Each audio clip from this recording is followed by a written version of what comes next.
Hello everyone, welcome back to our channel. দেখো already তোমরা WBP constable কবে পরীক্ষা হবে তোমরা অলরেডি তার ডেট জেনে গেছো এবং সেই হিসেবে আমরা অলরেডি কিন্তু মক টেস্ট শুরু করেছি এবং মক টেস্টটা হচ্ছে আমাদের অলরেডি একটা মক টেস্ট কিন্তু হয়ে গেছে, ঠিক আছে? তো সেটার ডিটেলস তোমাকে আমরা বলার জন্য অলরেডি এসআইয়ের জন্য আমরা শুরু করেছি, সেটা ডিটেলস ভিডিও দেওয়া আছে। আজকের আমরা যেটা করবো সেটা হচ্ছে ডব্লিউবিপি কনস্টেবলের যে মকটা শুরু হয়েছে সেই মকটা তুমি কিভাবে দিতে পারবে, মকের শিডিউল কী দেওয়া আছে, একদম শিডিউল ধরে তোমার হচ্ছে মক টেস্ট হবে এবং মক টেস্ট হয়ে যাওয়ার পরে ফার্স্ট টপ 100 স্টুডেন্ট যারা হয় তাদের হচ্ছে আমরা মার্ক লিস্টটা প্রকাশ করি এবং মোটামুটিভাবে তুমি দেখো যখন পরীক্ষা হয় অ্যাট এ টাইম মানে দুপুর 12টাতেই আমরা পরীক্ষা শুরু করি। দুপুর 12টা থেকে 1 ঘন্টার পরীক্ষাতে মোটামুটি একসঙ্গে প্রায় 400 থেকে 500 স্টুডেন্ট পরীক্ষা দেয়। তাহলে তুমি মোটামুটি সেখান থেকে একটা ভালো ইভ্যালুয়েশন পেয়ে যাবে যে তোমার প্রিপারেশনটা ভাই কেমন চলছে। আবার এরকম নয় যে মকে তোমার কম নাম্বার আসছে বলে তুমি ফাইনাল পরীক্ষাতে গিয়ে তুমি ফেল করে যাবে, এরকম কোনো ব্যাপার নেই। কিন্তু তোমাকে পড়াটা ভালো করে করতে হবে। আমি তোমাকে এই কথাটা বলে দিলাম বলে তুমি বলবে স্যার কম নাম্বার পাচ্ছি আমার কী হয়েছে, আমি তো মেন পরীক্ষায় গিয়ে উড়িয়ে দেবো, এরকম নয়। অ্যাকচুয়ালি মকটা হচ্ছে তুমি কতটুকু জানো, কতটুকু জানি না, যেটা জানি না সেটাকে শিখে আর একবার রিভিশন দিয়ে দেবো, এটা হচ্ছে ভাই মেন ব্যাপার। ওকে, চলো শুরু করি। দেখো মোটামুটি আমাদের প্রশ্নপত্রের ট্রেন্ড কী আছে অলরেডি অনেকবার বিভিন্ন আগের ভিডিওতে বলেছি, তাও আর একবার বলে দিচ্ছি। এবং 10টা যে মক আছে এই মকগুলোকে তুমি অ্যাপে কীভাবে দিতে পারবে সেটা ডিটেলস আমরা আলোচনা করব, ঠিক আছে? একদম লাইভ তোমাকে দেখিয়ে দেবো কীভাবে তুমি মক দেবে। দেখো অলরেডি তোমরা জানো যে ম্যাথে 25, ইংলিশে 10, রিজনিং এবং লজিক্যাল অ্যানালাইসিসে 25 আছে এবং জেনারেল অ্যাওয়ারনেস ও জেনারেল নলেজে হচ্ছে 25 নাম্বার আছে, ঠিক আছে? যে মক টেস্টগুলো ভাই আমাদের হবে সেই মক টেস্টের কিন্তু আমি ম্যাথ এবং রিজনিং পার্টটা তোমাকে হচ্ছে আমি ভিডিও বানিয়ে দিয়ে দেবো। আর তোমাদের কাছে বাদ বাকি ইংলিশের কোনো ডিটেলস সলিউশন থাকবে না, কিন্তু জেনারেল অ্যাওয়ারনেস জেনারেল নলেজের যেটা আছে ওখানে কিন্তু প্রত্যেক কোশ্চেনের রেসপেক্টে তুমি 2-3টে করে কিন্তু এক্সট্রা ইনফরমেশান পাবে, ঠিক আছে? তাহলে তোমার প্র্যাকটিসটা আরও একটু ভালো করা যেতে পারে সেই হিসেবে। দেখো মোটামুটি আমাদের কাছে 60 মিনিট সময় থাকবে 85টা কোশ্চেন করার জন্য। এবং দেখো রিজনিং এবং লজিক্যাল অ্যানালাইসিস কী দেওয়া আছে, সিরিজ থেকে এসছে, অ্যানালজি থেকে এসছে, ক্লাসিফিকেশান থেকে এসছে, blood relation, ranking, direction, sitting arrangement, Venn diagram, counting figure, mirror, matrix, mathematical reasoning, মোটামুটি এই টপিকগুলো থেকে এসেছে। আর ম্যাথ থেকে দেখো কোনো চ্যাপ্টার ভাই বাকি নেই, কোনো চ্যাপ্টার বাকি নেই। অনেক সময় আমি এই ধরনের কোয়ারিগুলো পাই, তোমরা অনেকেই করো, এটা স্বাভাবিক। তুমি প্রথম কম্পিটিটিভ ফিল্ডে এসেছো বা হয়তো কিছু মাস হয়তো প্রিপারেশান নিচ্ছ, এরকম গাইড হয়তো অনেকেই পায়নি। এই হিসেবে অনেকে কিন্তু মেসেজ করে কমেন্ট করে স্যার কোন চ্যাপ্টারগুলো বেশি ইম্পর্টেন্ট সেগুলোতে গুরুত্ব দেবো। দেখো তোমার কাছে সব কটা চ্যাপ্টার দেওয়া আছে, প্রত্যেক চ্যাপ্টার থেকে কম বেশি প্রশ্ন তোমার এসেছে, ঠিক আছে? তো সেইগুলোকে খেয়াল রেখে তোমাকে দেখো টাইম ডিস্টেন্স থেকে 3 থেকে 4টে এসছে, রেশিও প্রপোর্শন থেকে, নাম্বার সিস্টেম থেকে, মেনসুরেশন থেকে 1-2 দিয়েছে, কম্পাউন্ড ইন্টারেস্ট, প্রফিট লস থেকে 2-3টে, মোটামুটি পার্সেন্টেজ, প্রফিট লস, এইগুলো হচ্ছে খুব রেশিও প্রপোর্শন, এইগুলো হচ্ছে কিন্তু যে কোনো পরীক্ষার সবথেকে ফেভারিট চ্যাপ্টার এইগুলো। এইখান থেকে মোটামুটি তুমি 30-40% প্রশ্ন এখান থেকেই পেতে পারো, ঠিক আছে ভাই? তো এই গেল হচ্ছে অঙ্কের ব্যাপার। আর জিকের ক্ষেত্রে সায়েন্স থেকে 5টা বা 6টা, সোশ্যাল সায়েন্স থেকে 4-5টা, কারেন্ট অ্যাফেয়ার্স এবং স্ট্যাটিক্স জিকে থেকে হচ্ছে 8-9টা। এবারে একটা জিনিস তোমাকে বলি যেটা আমরা অলরেডি অনেক ভিডিওতে আলোচনা করেছি, সেটা হচ্ছে ভাই যখন কোনো পরীক্ষা না কন্টিনিউয়াস হয়, মানে এই বছর হয়েছে পরের বছর আবার নিয়েছে, তখন কিন্তু ওই পরীক্ষাগুলোকে প্রেডিক্ট করা যায় যে হ্যাঁ এই ধরনের এই রিজিয়ন থেকে প্রশ্ন দিচ্ছে। কিন্তু যখন কোনো পরীক্ষা 2 বছর 3 বছর 4 বছর করে হবে না, তখন কিন্তু ওই সব ভাই পরীক্ষার তুমি কুল কিনারা পাবে না। এবং সবথেকে বড় প্রবলেম কি জানো তো, পরীক্ষার কিন্তু ট্রেন্ড চেঞ্জ হয়। 2 বছর 3 বছর একই ধরনের পরীক্ষার ধাঁচ, একই ধরনের প্রশ্ন, সব পরীক্ষা তুমি অল ইন্ডিয়া বেসিসে যত পরীক্ষা হয়, ইউপিএসসির মতো পরীক্ষা বাদ দিয়ে তুমি এসএসসির ক্ষেত্রে যদি ধরো, এসএসসি যে ধরনের প্রশ্ন সেট করছে দেখবে রেলেরও সেই ধরনের প্রশ্ন সেট হচ্ছে, লেভেল অফ ডিফিকাল্টিস দেখবে সেভাবে সেট হচ্ছে। তুমি যদি ভাবো যে আমি প্রিভিয়াস ইয়ারে কনস্টেবলে এই ধরনের প্রশ্ন এসেছিল, আমি সেই লেভেলের প্রশ্ন পড়ে চলে যাব, ওটা কিন্তু ভাই হবে না, ঠকে যাবে কিন্তু, ঠিক আছে? তাহলে একটু সবসময় লেভেল আপ চেষ্টা করো, ওকে? এবং দেখো এইটা হচ্ছে ভাই আমাদের মকের শিডিউল, ঠিক আছে? মকের শিডিউলটা কী আছে দেখো, মকের শিডিউলটা ভাই আছে এরকম, আমাদের মকের শিডিউলটা হচ্ছে এরকম দেওয়া আছে যে দেখো অলরেডি আমাদের মক 1 কিন্তু হয়ে গেছে, ঠিক আছে? মক 1টা আমাদের কমপ্লিট হয়ে গেছে, সেটা হচ্ছে এইটা। অলরেডি প্রায় 2000-এর কাছাকাছি স্টুডেন্ট হচ্ছে মক দিয়েছে। এবং দেখো কিছু মকে তুমি দেখবে কিছু জন আছে, তার মধ্যে একটা আইডি আমার আছে MSD বলে, ওই আইডিটা দিয়ে আমি জাস্ট চেক করি যে প্রশ্নের অ্যান্সারগুলো সব ঠিক আছে কিনা, ঠিক আছে। বাদ বাকি যত দেখবে এখানে যে 85 নাম্বারের বা 85টা প্রশ্ন আছে না ভাই, মানে 85টা প্রশ্ন আছে, দেখবে অনেকেই 85-র মধ্যে 85 ঠিক করে ফেলেছে। এটা হচ্ছে টোটালি ফ্রড জিনিস। 85-র মধ্যে 85 কেউ ঠিক করতে পারবে না।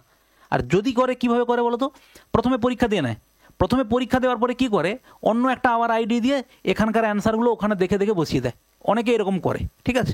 তো ওই সব জিনিসে যাবে না। আর ওই জন্য আমি কি করি, মোটামুটিভাবে পরীক্ষা হয়ে গেলে তার রেজাল্ট সঙ্গে সঙ্গে পাবলিশ করি না।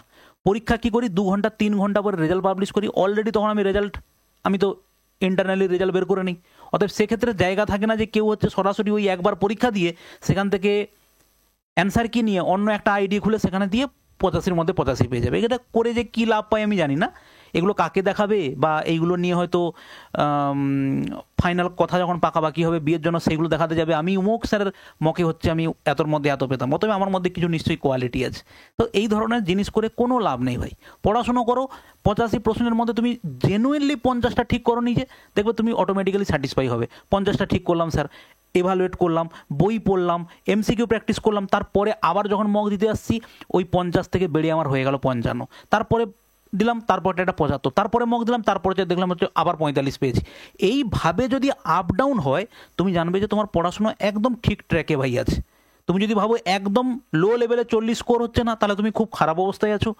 যদি দেখো কোনো মকে হচ্ছে প্রচুর স্কোর করে ফেলেছি, তার মকেও প্রচুর, পরের মকে প্রচুর স্কোর হয়ে যাচ্ছে, তাহলে বুঝতে হবে যে ওই যে মকের যে সেট আপটা, মানে ধরো আমি যদি মক সেট করেছি, তাহলে আমার হিসেবে তুমি যে ধরনের পড়াশুনো করেছো সেইভাবে তোমার আর মকটা সেট করা হয়নি।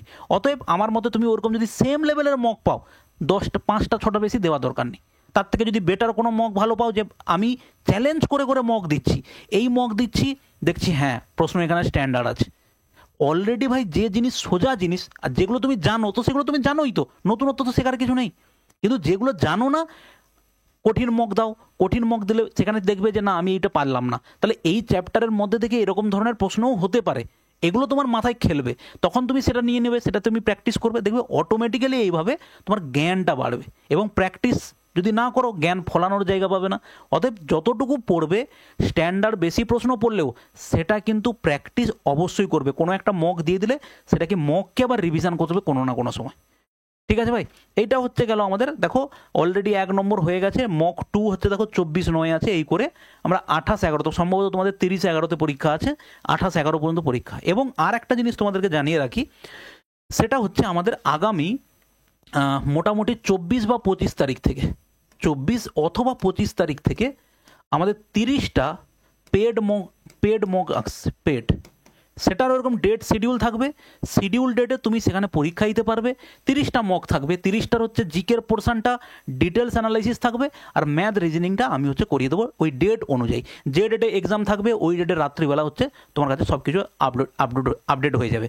আর এই মকগুলোর কি হবে, এই মকেও যে ম্যাথ জিআইগুলো আছে সেগুলোও কিন্তু আমি তোমাকে এই ক্লাসেই এখানে ইউটিউবে আমি করিয়ে দেবো, ঠিক আছে। 1-2 দিন দেরি হতে পারে কিন্তু করাবো শিওর, ওকে। আর দেখো অলরেডি আমাদের হচ্ছে দেখো WBB SIর কিন্তু হচ্ছে 10টা মকের মধ্যে অলরেডি কিন্তু 2টো মক আমাদের কমপ্লিট অলরেডি হয়ে গেছে। সেটা তুমি কোথায় পাবে, আমাদের টেলিগ্রাম জয়েন করতে পারো। এই হচ্ছে ভাই আমাদের টেলিগ্রাম চ্যানেল, এটাতে জয়েন করতে পারো। এই টেলিগ্রামে হচ্ছে তুমি সমস্ত পিডিএফগুলো পেয়ে যাবে। এবার তুমি বলবে স্যার পুলিশের পরীক্ষা তো অনলাইন হয় না, অফলাইন হয়। তুমি চাইলে অনলাইনে দাও, অনলাইনে টাইমে দিলে কি সুবিধে, তুমি যে এত ছেলেমেয়ের সঙ্গে পরীক্ষা দিচ্ছ ওটা তোমার মধ্যে একটা কম্পিটিটিভ মাইন্ড তৈরি করবে, যে আমি দেখলাম ভালো করে পরীক্ষা দিলাম, দেখলাম যে 700-800 ছেলে পরীক্ষা দিয়েছে, তার মধ্যে আমার র্যাঙ্ক দেখা গেল 90, 95, 100-র মধ্যে, তাহলে তোমার একটা ভালো লাগবে যে না পড়াশোনা ঠিকভাবে হচ্ছে, আমি আর একটা পরের মকে আরও ভালো করার চেষ্টা করব। পরের মকে দেখবে নাম্বার হয়তো তোমার একটু কমে যেতে পারে। তো এইভাবে কম্পিটিটিভ মাইন্ডটা ভাই বিল্ড হবে, ঠিক আছে। দেখো তুমি এই টেলিগ্রাম জয়েন করলে মোটামুটি যেদিন মক, প্রত্যেক দিন 12টার সময় করে আমাদের মক টেস্ট হচ্ছে, 12টার সময় মক টেস্ট হওয়ার পরে তোমাকে পিডিএফটা মোটামুটি 2-3 ঘন্টা পরে দিয়ে দিই, মোটামুটি 3টের দিকে তোমাকে পিডিএফটা দিয়ে দিই। তারপরে তুমি সেই পিডিএফ নিয়ে নিজে পরীক্ষা দিতে পারো অফলাইনে, এবং তার একদিনের মধ্যেই হচ্ছে আমরা অ্যান্সার কি সহ পিডিএফ আমরা প্রোভাইড করে দিই, ঠিক আছে। তো এই গেল হচ্ছে গল্প। এবারে তুমি পাবে এটা কোথায় এই মকটা, ঠিক আছে। মকটা তুমি কিভাবে পাবে দেখো ভাই, তোমাকে আমি দেখিয়ে দিচ্ছি। অ্যাপটা ডাউনলোড করো, আমাদের ডেসক্রিপশানের লিঙ্ক আছে, অথবা তুমি প্লে স্টোরে গিয়ে সার্চ করো ম্যাথস উইথ মৃন্ময় স্যার বলে, এই লোগোটা তুমি পাবে। ওখানে কিন্তু 2টো অ্যাপ পাবে। মৃন্ময় স্যার ম্যাথস বলে একটা অপশান আছে, ওটা কিন্তু পুরোনো আমাদের অ্যাপ ছিল, সেই কোম্পানিকে আমি বলার পরেও কিন্তু তারা অ্যাপটা প্লে স্টোর থেকে হটায়নি, তারা রেখে দিয়েছে ওইভাবে। কিন্তু আমাদের বর্তমানে যে অ্যাপটা আমরা ব্যবহার করছি সেটা হচ্ছে ম্যাথ সুইট মিনময় এই লোগোটা দেওয়া আছে, ঠিক আছে। এই লোগোটা দিলে তুমি হচ্ছে মোটামুটি এই অ্যাপটা ডাউনলোড করলে, অ্যাপটা রেজিস্টার করলে, এবার দেখো তুমি কিভাবে মকটা দেবে তোমাকে দেখাই, ঠিক আছে।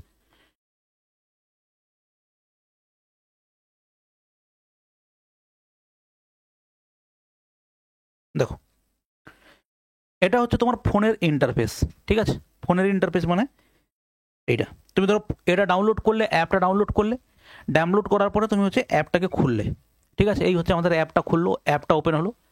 অ্যাপ ওপেন হওয়ার পরে দেখো তুমি হচ্ছে এই যে ফ্রি টেস্ট সিরিজ অপশান আছে, ফ্রি টেস্ট সিরিজ, বড় করা যাবে না, যাবে না মনে হয়। আচ্ছা, ফ্রি টেস্ট সিরিজ অপশান আছে, ফ্রি টেস্ট সিরিজে ক্লিক করো। দেখো ফ্রি টেস্ট সিরিজে ক্লিক করার পরে এরকম তুমি অ্যাপ পরপর পাবে, টার্গেট সিএইচএসএল, পুলিশ এসআই, পুলিশের কনস্টেবল। তাহলে তুমি পুলিশ কনস্টেবল দেবে, এখানে ক্লিক করবে, পুলিশ কনস্টেবল এখানে ক্লিক করলে, এক মিনিট, পুলিশ কনস্টেবল ক্লিক করলে দেখো এখানে একটা মক অলরেডি হয়ে গেছে। মক হয়ে যাওয়ার পরে তো আমার এখানে ভিউ রেজাল্ট দেখাচ্ছে, ঠিক আছে। দেখো আমি যদি ভিউ রেজাল্টটা এখানে করি, এক মিনিট, ভিউ রেজাল্টটা যদি করি, দেখো এখানে কতজন মক দিয়েছে, দেখো 1715 জন মক দিয়েছে, 1715 জন মক দিয়েছে। কত পার্সেন্টাইল তুমি দেখতে পাবে, কারেক্ট কত, ইনকারেক্ট কত। ভিউ সলিউশন পিডিএফ করলে এখানটাতে তুমি এখানে পিডিএফটা এখানে যেহেতু আপলোড করা নেই তোমাকে এখানে দেখাচ্ছে না, কিন্তু ভিউ পিডিএফ করলে, ঠিক আছে, তুমি হচ্ছে যখন আমাদের পরীক্ষা হয়ে যাবে ভিউ পিডিএফ করলে তুমি ওই পিডিএফটা দেখতে পাবে পরে, ঠিক আছে। এই হচ্ছে কারেক্ট অ্যান্সার, এইখানে কারেক্ট অ্যান্সার, ইনকারেক্ট অ্যান্সার, তুমি মোটামুটি সব এগুলো দেখতে পাবে এখানটাতে। ওকে, টপ স্কোরার দেখো কীভাবে দেওয়া আছে, এখানে দেখো টপ স্কোরার মোটামুটি এরকম পরপর সব 50 জনের স্কোর এখানটা দেখাবে। কিন্তু আমরা মোটামুটি আমাদের চ্যানেলে, আমাদের টেলিগ্রাম চ্যানেলে আমি ফার্স্ট 100 জনের মোটামুটি আমি এটা দিয়ে দিই, ফার্স্ট 100 জন যে স্কোরটা করে সেই স্কোরটা আমরা ওখানে দিয়ে দিই। আর একটা জিনিস যেটা দেখাতে ভুলে গেলাম, সেটা আরেকবার দেখিয়ে দিই।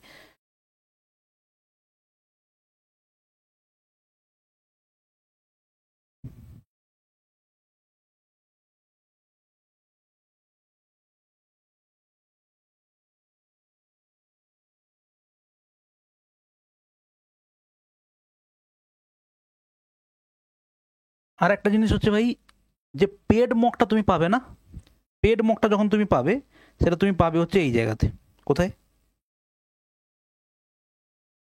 এই যে পেড টেস্ট সিরিজ বলে অপশানটা আছে, এখানে হচ্ছে তুমি পাবে। এখনও যেহেতু আপলোড হয়নি ওটা ওখানে দেখতে পাবে না এখন। আর না হলে তুমি ফ্রি টেস্ট সিরিজ যদি দিতে চাও তুমি আমাদের এইখানটাতে পেয়ে যাবে। আর একটা জিনিস, যাদের এখনও পর্যন্ত ভাই ফাউন্ডেশন রেডি হয়নি বলে তুমি মনে করছো যে হ্যাঁ ফাউন্ডেশনটাকে ভালো করে রেডি করতে হবে, তুমি এই ফ্রি কোর্স অপশানটাতে যাবে, ঠিক আছে। ফ্রি কোর্স অপশানে, ফ্রি কোর্সে গেলে প্রথমেই দেখবে এখানে ফ্রি ফাউন্ডেশন ব্যাচ, অঙ্কের প্রতিটি চ্যাপ্টারের বেস্ট কনসেপ্ট। তুমি যদি এইটা খোলো এর মধ্যে তুমি দেখতে পাবে অ্যারিথমেটিকের 100টা ক্লাস করানো আছে, এবং অ্যাডভান্স ম্যাথে দেখো কটা ক্লাস করানো আছে, 11টা, যেগুলো ইউটিউবের ক্লাসগুলোই আমরা এখানটাতে কি করে রেখেছি, এখানটাতে সাজিয়ে রেখেছি। দেখো পরপর তুমি এখানে দেখতে পাবে অনুপাত, সমানুপাত, শতকরা, পরপর দেখো 14, 15, 16টা করে ভিডিও আছে। এইখান থেকে তুমি সবসময় চেষ্টা করবে যে কনসেপ্টের যে ক্লাসগুলো আছে সেগুলো ভালো করে ক্লাস করার। দেখো এখানে ক্লাস 1, ক্লাস 2 করে পরপর সব সাজানো আছে এখানে, তুমি চাইলে সেই ক্লাসগুলোকে এখান থেকে করে নিতে পারো, ঠিক আছে ভাই। এই হচ্ছে আমাদের কথা। মক টেস্টগুলোকে ভাই ভালো করে দাও, সিরিয়াসলি দাও, আমি এইটুকু বলতে চাই। আর মক টেস্ট অ্যানালাইসিস করাটা হচ্ছে সব থেকে ইম্পর্ট্যান্ট। অ্যানালাইসিস করো। জেনারেল স্টাডিজ কীভাবে পড়বে সেটা অলরেডি আমরা ভিডিও বানিয়ে বলেছি। জেনারেল স্টাডিজের কোনো একটা প্রশ্ন পেলে আমি তো তোমাকে এখানে এক্সট্রা ইনফরমেশান দেবো, তারপরেও তুমি রিভিশনটা কীভাবে করবে। যে কোনো প্রশ্ন তুমি যখন পাবে, ভারতের ধরো বললো যে পেঞ্চ ন্যাশনাল পার্ক কোথায় আছে, এটা তুমি ভাববে পেঞ্চ ন্যাশনাল পার্ক কোথায় আছে, ধরো নামটা মনে পড়লো। এবার ধরো পেঞ্চ ন্যাশনাল পার্ক মনে পড়ার সঙ্গে সঙ্গে তুমি আরও 3-4টে ন্যাশনাল পার্কের নাম তোমার মাথায় আসতে পারে, তখন সঙ্গে সঙ্গে তুমি ভাববে যে এই ন্যাশনাল পার্কটা কোথায় আছে, এই ন্যাশনাল পার্কটা কোথায় আছে। এরকম ধরনের তুমি যদি ভাবনা চিন্তা করো, মাইন্ডে যতবার বেশি বেশি করে ভাববে তত জিনিসগুলো তোমার মনের মধ্যে গেঁথে যাবে এবং তত সেগুলো তোমার পরীক্ষাতে রিফ্লেক্ট হবে। আর না হলে দেখবে অনেক স্টুডেন্ট এটা বলে যে স্যার আমি এই বই পড়েছি কিন্তু কোনো কমন পাইনি। কমন ভাই ওইভাবে হয় না। এইগুলো হচ্ছে তোমরা একটা ভুলভাল ধারণার মধ্যে থাকো, কোনো না কোনো জায়গাতে কেউ শুনিয়ে দেয় আমার এই পিডিএফ থেকে, আমার এই মক থেকে সব কমন আসবে, ওইভাবে ভাই হয় না। ঠিক আছে, কিভাবে হয় তাহলে? কোনো একটা পার্টিকুলার বই তোমাকে ধরতে হবে, সেটা তোমাকে ভালো করে পড়তে হবে। সেটা তুমি ভালো করে পড়লে মিনিমাম 2 থেকে 3টে হচ্ছে তোমার এমসিকিউ বই থাকা উচিত। কোনো একটা চ্যাপ্টার পড়লে সেই চ্যাপ্টার থেকে এমসিকিউটা তুমি এখানটায় সলভ করলে, এইভাবে হচ্ছে তোমার জিনিসটা রেডি হবে। এবং এই এমসিকিউ প্র্যাকটিসের যে তোমাদের একটা প্রবলেম আছে যে কোথা থেকে এমসিকিউ প্র্যাকটিস করব, এত প্রশ্ন কোথায় পাবো, ওই প্রবলেমটা এই বছর নভেম্বর ডিসেম্বর মাসে সলভ করে দেবো। সেটা কিভাবে সলভ করবো এখন বলবো না, কিন্তু এইটুকু তোমাকে বলতে পারি, এমসিকিউ সব এক জায়গাতে কিভাবে আনা হবে সেটা তুমি দেখতে পাবে পরবর্তীকালে। ওকে, চলো ভালো থাকবে, দেখা হচ্ছে আমাদের পরের কোনো ভিডিওতে। আর ভাই মকগুলো ভালো লাগলে অবশ্যই ভালো করে দাও, না ভালো লাগলে বেটার কিছু অপশান থাকলে তুমি দাও। টাইম ওয়েস্ট একবারে করো না, এটা হচ্ছে আমার সব সময়ের কথা, সময় একবারে নষ্ট করো না, প্র্যাকটিস করো। কোনো নতুন জিনিস যদি পড়তে ইচ্ছা হয় যে না এই জিনিসটা স্যার আমার পড়া হয়নি, সেটাকে আর একবার রিভিশন দিয়ে নাও। কোনো জিনিস পড়া হয়ে গেছে সেটাকে জাস্ট একবার নোট বানিয়ে থাকলে, অলরেডি আমাদের ভিডিও বানানো আছে যে একদম ভালো নোট কিভাবে বানাতে হয়, সেই নোট বানানো যদি তোমার না থাকে তাহলে এই পরীক্ষাটা দিয়ে অবশ্যই নোটটা বানিয়ে নাও। কারণ একটা চ্যাপ্টার মানে একটা সাবজেক্ট, পুরো হিস্ট্রি সাবজেক্ট, তুমি যদি নোট বানাও না ভাই, এই মোটা ধরো তোমার কাছে 150 পেজ বা 200 পেজের বইয়ের হচ্ছে ইতিহাস আছে, সেই 150 পেজটা তোমার কাছে 30 থেকে 40 পেজে নোট বানানো হবে। তাহলে 30-40 পেজটা তোমার কাছে রিভিশন দেওয়া অনেক বেশি সহজ। সারাদিনের মধ্যে 3-4 ঘন্টা 5 ঘন্টা বসলে একবার রিভিশন হয়ে যাবে। ঠিক আছে ভাই, এই জন্য সবাই দেখবে অনেকে বলে মাল্টিপল রিভিশন দিতে বলে। এবার তুমি যদি একটা যে কোনো বই নিয়ে রিভিশন দিতে বসো না, তাহলে তুমি এত বড় মোটা বই রিভিশন দিতে তো তোমার 10 দিন চলে যাবে, তাহলে তুমি কিভাবে রিভিশন দেবে? ঠিক আছে ভাই, তো এই জিনিসগুলোকে একটু রেকটিফাই করো, শুধু পড়ে গেলেও হবে না, কিছু স্মার্ট স্ট্র্যাটেজি তোমাকে নিতে হবে। ওকে, চলো ভালো থাকবে, দেখা হচ্ছে পরের ভিডিওতে, বাই।